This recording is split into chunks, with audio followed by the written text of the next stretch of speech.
process of accepting one is HIV positive. So as we have just seen in the story, imagine then being unwillingly sterilized without your consent, as has happened in Kenya and Namibia. Currently in South Africa, 2 women with the assistance of the Women's Legal Center are pursuing damages cases against health practitioners and who allegedly sterilized them without their consent. One reason given for sterilizing was that the HIV positive women simply don't live long enough to support their children.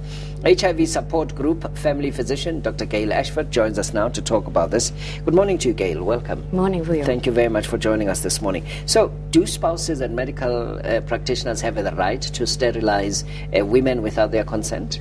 Absolutely not. Yeah. There really isn't discussion on that.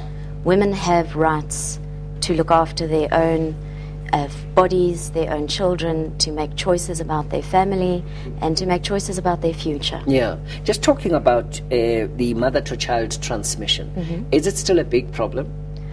Look, it's a big problem. In our antenatal clinics, around 30% of women who present who are pregnant are HIV positive. 30%? On average. But there's plenty that we can do. Yeah. There's plenty of hope. And if these women access care and access treatment, we can give them over 90% chance that their baby will be HIV negative. Yeah. So there is great hope. And so we shouldn't be closing the doors to these women, to the rights of a normal, happy life.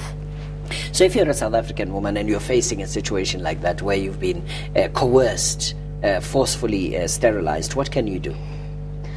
I think if you realize that you have been coerced, I think the first is the biggest step is to try and understand what has happened and to try and go through and find out what the procedures were, what happened, how this happened. But I think for many women after the fact, the major issue is to actually get some kind of counseling. Yeah. So that they can work through this. It's a trauma. Yeah. And it needs to be dealt with, and they need to be supported through the trauma. Yeah. Because it has many, many ramifications. I mean, this thing where people say that, women who have HIV don't live long enough to support their offspring. What kind of argument is that? I think it's an unfair argument. I think we are in 2012. We're in a very, very different scenario than we were 10 years ago. But I think many of our healthcare workers and many of our people out there still have beliefs that associate with the knowledge we had around 10 years ago, when we didn't have good access to treatment, we didn't have strong political will from our government, and we didn't have first world care available. This, in 2012, it's a different scenario. We can offer women treatment. We can offer them a chronic illness with care, and they can look forward to a long life and raise their children. Yeah. Do people opt for sterilization? Do you know of any cases where people have chosen, on their knowledge that they're HIV positive, have chosen of their own volition to be sterilized?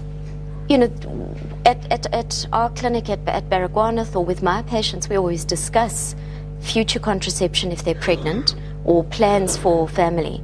And many will say, if they've had 3 or 4 children, they might say, no, I'd like to sterilize.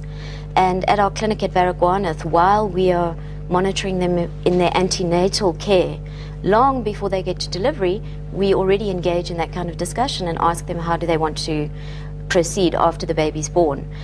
I'm not really aware of a woman coming and saying that because of my HIV status, I choose to sterilize. It's usually many factors or many components to that decision. Yeah, all right.